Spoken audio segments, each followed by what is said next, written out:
Hello, Biafrans. Good morning, good afternoon, good evening. Ndibo, anywhere you are, please receive my voice. I am messenger of hope. I am here for my people. I stormed to a video that touched me. Somebody was saying, somebody that was caught with ammunition, killing, and causing mayhem everywhere is called for negotiation by government. But somebody that they did not catch with ammunition, just words of mouth, encouraging his people to defend themselves, has been in custody of DSS for over 6 years. Yeah, getting to 6 years now. And now, he's ordinarily saying, okay, let me go to hospital to check myself. At least under their own watch. They still say no. They took his blood samples to South Africa to test for what? Is it for drugs? Or for the poison that they put in his body? How progressive it is? Why do they usually and often, according to report, over 50 times, they've taken Nnamdi Kanu'S blood sample to other countries to confirm what they are doing? And you're here telling me that Nigeria is your country? You're here telling me that you support Nigeria? And that what we are doing is violence. Who is fooling who here? I'm asking. These people are violent to you. They are violent to your tribe. These people don't love you. These people are killing us. These people want to intimidate you to be a coward and die a coward. And remember, that's what Nnamdi Kanu has been teaching. And that is what he maintained. He will never be a coward. Under their gun, under their watch, Nnamdi Kanu is speaking his mind. Yes, I can tell you that. And that is why I said, Nigeria will not know peace until they free the Igbos, free the Biafrans. I don't know these cackles that are telling you that we don't mean what we are saying, or we don't want freedom. They are but few. But the majority want freedom from Nigeria. They don't want their association at all. Because it has cost us more harm than good. It has stopped us as a people. It has made us not to feel free. They are trying to subject us into cowardice. Yes, that's what they are doing. And we don't want to continue in that. Listen to this. I'll be right back. Somebody that was alleged to be inciting violence is charged with terrorism and has been in DSS custody for years now. Not caught with a weapon. And how is it as well that somebody caught with weapon, with evidence of unaliving people, is now called to a negotiating table, working freely? A bandit, they enter peace deal with the Nigerian government. Even in the midst of that peace deal, he still go attack. He adopted 40 persons. They buy the ones when they buy join for inside the matter. But an agitator, when say no one belong to this country, when these kind of things they happen, Nigerian government hold on, bend it two hands, go back. Even to the extent, they no alarm, make it get what do they call them? Access to medical care. They won't make it buy for them. Nigeria is a crime scene. It's a pity. You see, when some persons will come to the comment section and be talking whatever they like, anyway, it's your business. So anything when you like, you talk. You understand? Because we are so divided by ethnicity and religion. Most of us, our brain not the reason why again. You know if you identify right from wrong. You know if you say, oh, this thing when they do, you not good. This is not how it's supposed to be. How can a whole government be sitting with bandits, negotiate with them? These are people when we say, they tell us and they look for them. You don't take. Now you don't see them. What stops you of bringing everybody down? Finish them. make another group rise up again. Then they go come understand, say, no, this matter not be. Wait till we go fit do. We no go fit challenge the government. You play, you whine, you drink with the bandits, with Boko Haram. And you come to Southeast, they buy our people. The ones where they don't disappear since they did it. Family member, not they hear of them. Then you go talk, say, why Southeasterners, they say they are being marginalized. Today, Nnamdi Kanu just say, I know they well, oh, because the doctor, when they take care of him, say his organs are shutting down. His liver and his kidney is in a very bad shape.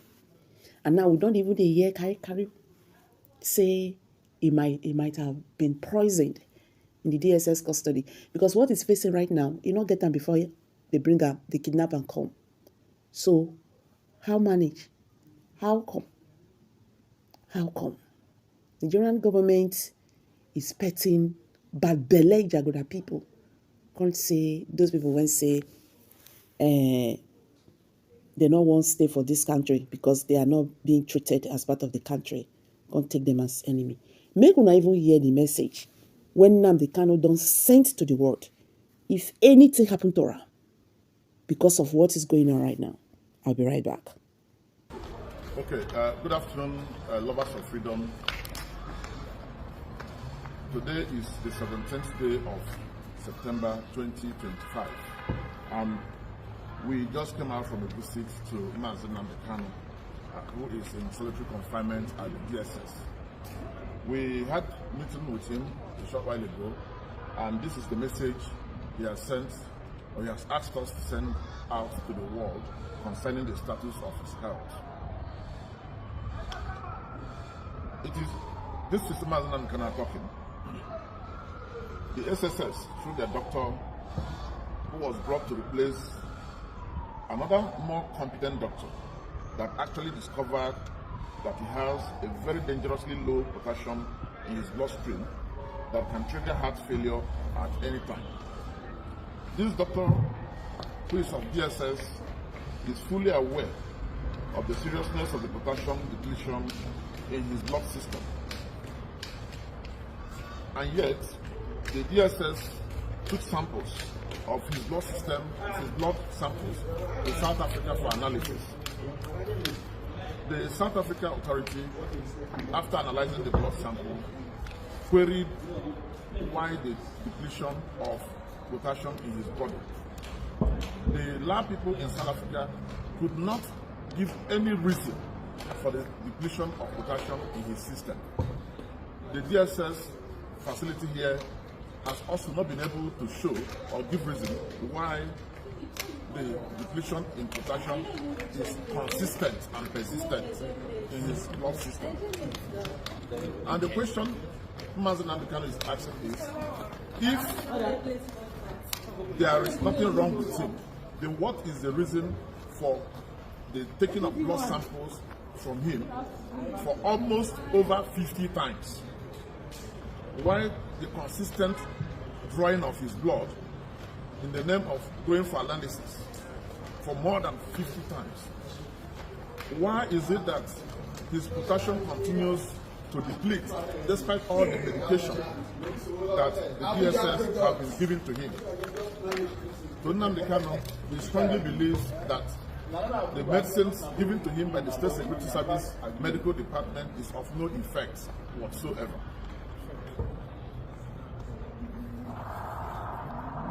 He also wants the world to know that he may have been poisoned in Kenya to the knowledge of the Nigerian authorities, but yet the Nigerian authorities choose not to give him the adequate medical treatment that he needs for his survival to face his trial. Nnamdi Kanu wants us to know that since he was born, he has never suffered diabetes before, nor has he suffered anything post-traumatic before. But due to the depletion of the potassium in his body, so many things have started going wrong with his internal organs. His pancreas, his prostate, and so many other things, his heart, so many other things. The kidney function is not functioning at optimal level. It's Nnamdi Kanu's belief that the Nigerian judiciary is seriously being intimidated by the authorities. And that is why it appears that the judiciary is not helpful to him when it comes to issues of his health. Professor Araji, Professor Emeritus, a medical doctor, who is currently leading his medical team, had proposed to affidavit stating what he found that is wrong with Nnamdi Kanu and recommending that Nnamdi Kanu be taken before the National Hospital, which is a federal government-owned hospital, for proper medical attention. But unfortunately, the federal government of Nigeria, through the State Security Service, have refused to see reasons why he should be taken to the National Hospital that is here in Abuja. It is interesting to know that at each point in time that Nnamdi Kanu's medical checks was being conducted, the DSS will normally send 2 or more of their own in-house doctors to witness all examination. And they are fully aware of his medical condition. They are fully aware that since they kept giving him those medications they used to give him to improve his potassium, that it has not worked. His potassium continues to deplete, and this can lead to heart failure. The DSS and the federal government of Nigeria do not want Nnamdi Kanu to be taken to a proper medical facility where his health can be comprehensively taken care of. Even though no court has found him guilty yet he is being punished by refusing to help in building up his health. We want to tell Nigerians that it is only a man that is alive that can stand trial for any offense whatsoever. Nnamdi Kanu needs urgent medical attention.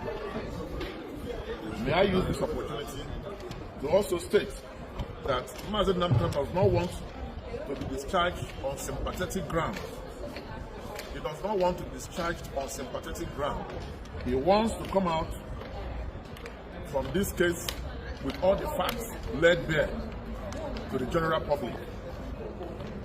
And that is why he has urged that he wants to stand his trial, he wants to stand it as a healthy man, not as a man that is dying. And he does not want to be released because he is dying.